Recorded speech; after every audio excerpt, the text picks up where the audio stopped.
Hello. Question 29.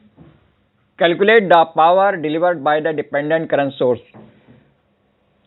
Diagram given here. Vs equal to 5 volt DC. Solution. We use nodal analysis. So we make equation Va minus Vs upon 1 plus Va upon 1 minus Vs upon 1 equal to 0.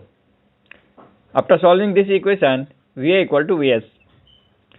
So current I1 equal to 0 and current I2 equal to Vs upon 1 equal to 5 ampere. Now we have to calculate power delivered by the dependent current source.